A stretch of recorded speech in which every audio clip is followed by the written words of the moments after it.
पे काम करते करते 5 साल पहले आप ही लोगों ने मुझे एमएनसी शिक्षक वर्ग में चुनाव लड़वाया और वो चुनाव भी किन कंडीशन पे लड़वा गया।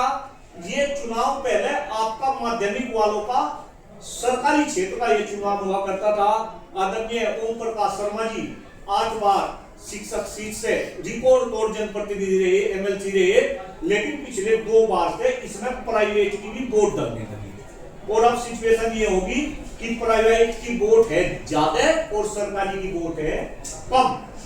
तो जब लास्ट टाइम का चुनाव चल रहा था, प्राइवेट क्षेत्र में काम करने वाले मास्टर की इतनी हिम्मत हुई कि आज वो अपने मालिक के सामने गर्दन उठा के अपनी बात भी रख सके। गलत तो नहीं कह रहा जी? तो उस चुनाव को लेकर मैं मुजफ्फरनगर का मैं रहने वाला, शामली में मैं पढ़ानी, हमारा मकान था। गौतम बुद्ध नगर में हम जो कर 3 जिले तो मेरे से वैसे ही परिचय में है। और आपको मैं ये भी बता दूं कि आज के बाद अलग अलग टीवी चैनल की डिबेट में भी आप मुझे देखेंगे दमदार तरीके से, किसी से डरने का तो कोई सवाल नहीं। अपनी घपड़ी है, अपना राग है, वो गा रहा। तो जी मैं देखो या गलती जीवन में कर बैठा कि मैं उस चुनाव के लिए हामी भर, और जब मैं चुनाव के लिए हामी भर दी, मैं एक ऐसा प्रत्याशी हूं जो पहले चुनाव में सबसे लास्ट में आया था। ना तो मैं कोई वोट बनवाई और बस फिर मैं ताबड़तोड़ घूमने लगा। लोग मुझे ये कहने लगे, भारतीय जनता पार्टी के आदरणीय श्री चंद्र शर्मा जी उसमें विजय हुए थे, तो लोग ये कह रहे थे कि ये लास्ट तक चुनाव लड़ ही नहीं पाने का, इसका तो पर्चा कैंसिल हो जाएगा, ईसाई तो लोग में ले लगा, ये तो पैसे लेकर बैठ जाएगा। लेकिन डंके की चोट पे डॉक्टर कुलदीप मलिक इस बात को कह रहा कि वो चुनाव लड़ा, दमदार तरीके से चुनाव लड़ा, किसी के लालच में नहीं झुका, किसी पद के लालच में नहीं झुका। और आज उसका ये कारण है कि जिस विद्यालय में जा रहा देखो सब भाई सम्मान से मुझे पहचान। सोशल मीडिया पर मैं खूब एक्टिव हूं। 9 जिलों में मैंने ग्रुप बना रखे जी, और आज करीब 50 से 60 हजार मास्टर उन ग्रुप में कनेक्टेड है। हम 15 आदमी चुनाव लड़े थे। आदरणीय ओम प्रकाश शर्मा जी तो स्वर्ग में चले गए, वे तो स्वर्गवासी हो गए। श्री चंद्र शर्मा जी को जिता का अपने विधान परिषद में भेजा। 13 आदमी हम बच रहे।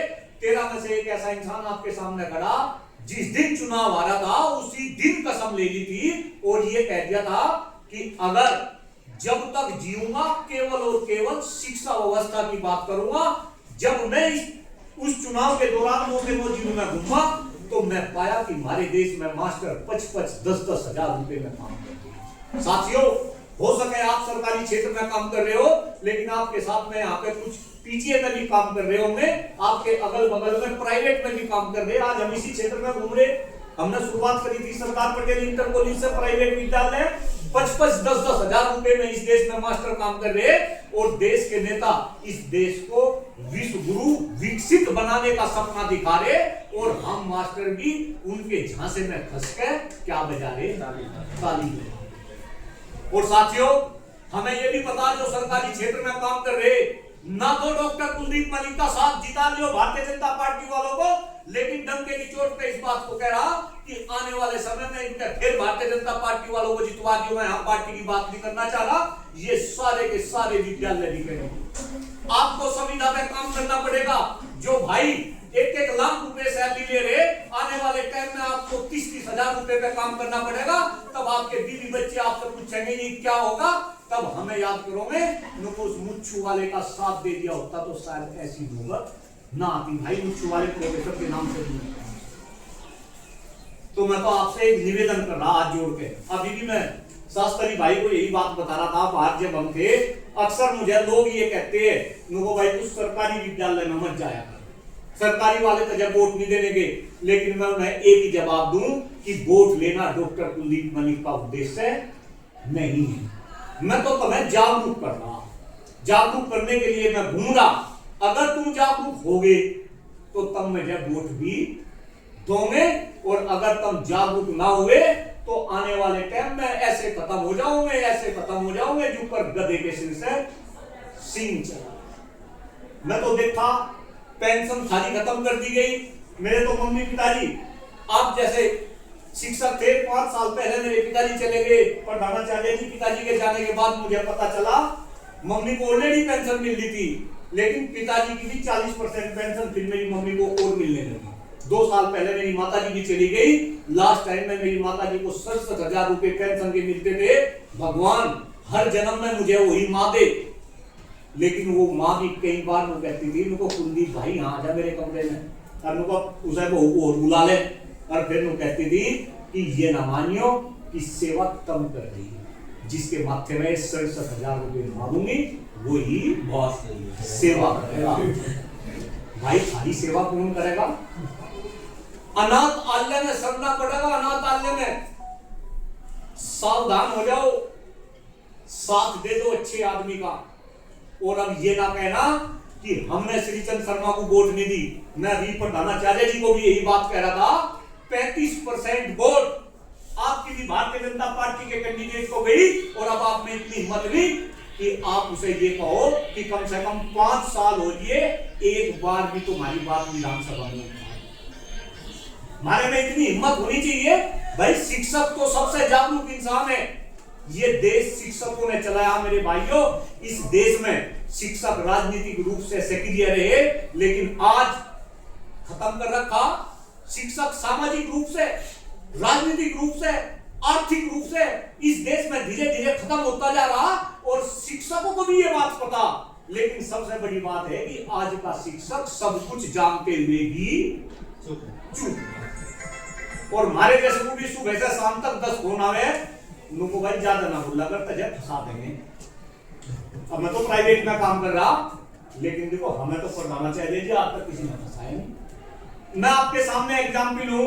अगर आप सही है, अगर आप सत्य पे अड़ी गए, तो एक बात बताओ, लालच तो ये हमें भी देते होंगे, हम तो किसी के लालच में झुके नहीं।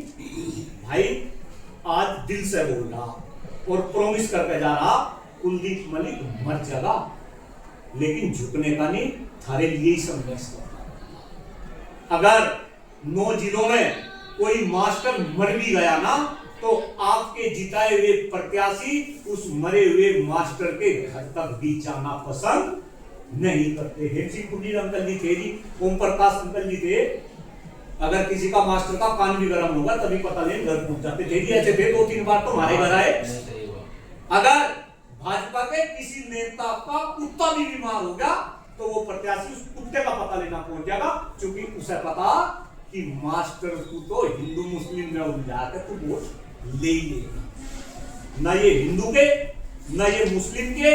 अरे जिस देश में आज सांस लेने के लिए हवा ना छोड़ी हो, पीने के लिए पानी ना छोड़ा हो, खाने के लिए शुद्ध खाद्यान्न ना छोड़ा हो, शिक्षा व्यवस्था अच्छी ना छोड़ी हो, जिस देश की शिक्षा व्यवस्था ऐसी कर दी हो कि गरीब का बच्चा कहीं पढ़ रहा, अमीर का बच्चा कहीं पढ़ रहा, और जब दोनों बच्चे कंपटीशन के लिए आ रहे तो सरकार कर रही पेपर लीक। 40-40 लाख रुपए में इस देश में नीट के पेपर बिक रहे। देश में फर्जी डॉक्टर बन रहे, फर्जी इंजीनियर बन रहे, इनफैक्ट फर्जी ब्यूरोक्रेट्स भी बन रहे। ओम बिरला की लड़की ब्यूरोक्रेट बन गई, पता होगा भाई। क्यों भाई, क्यों नहीं बोलते मास्टर? क्या दिक्कत है? कहीं ना कहीं हमें बोलना पड़ेगा, हमें जागरूक होना पड़ेगा, अच्छे आदमी का साथ देना पड़ेगा। और एक निवेदन आपसे और करके जा रहा मेरे भाइयों, आप तो एडिड में पढ़ा रहे, तुम तो राजनीति भी कर सको। मैं तो अब समझने लगा कि पढ़े लिखे जागरूक आदमी का राजनीति में आना भी कितना जरूरी है। अगर हम राजनीति में ना आए तो आने वाले समय में अभी भी ये अनपढ़ जाहिल गवार लोग हमारे ऊपर यूं ही शासन करते रहेंगे। इस आशा के साथ मैंने कुछ गलत बोला हो तो देखो मैं क्षमा प्रार्थी, अदरवाइज भाई चुनाव लड़ूंगा, एक बार और चुनाव लड़ूंगा। साथ दे दियो, मेरे बारे में पता कर लो। किसी भी भाई का कोई भी काम हो, तुम तो डीआईएस ऑफिस में भी जाते हो तो वहां भी चढ़ावे बगैर थारा काम नहीं होता। और एक बात और दिमाग में आ रही, वह भी कह रहा भाई संभल जाओ। योगी जी के तो सब दीवाने होंगे। योगी जी एक बात कहे, बटोगे तो बटोगे, और तमें सब बांट रखा। प्राइवेट का अलग शिक्षा, सरकारी का अलग शिक्षा। सरकारी में शर्माभूत अलग, ठकुराई अलग, दबथुआ अलग, चेत नारायण अलग। क्यों भाई जी सब पता एक एक करके सबकी गर्दन कटेगी तो सारे एकजुट क्यों नहीं होते? ये जितने संगठन है, खाली है ना संगठन, कोई तो भाई होगा ना किसी न किसी संगठन का, इन पे भी प्रेशर डाल दो कि एकजुट हो जाओ। अगर एकजुट हुए तो बचो में, अदरवाइज एक एक करके सारे के सारे कटोगे भाई। मैंने काफी कुछ कह दिया, हो सके किसी भाई को मेरी बात गलत भी लगी हो, देखो नहीं कड़वा हो।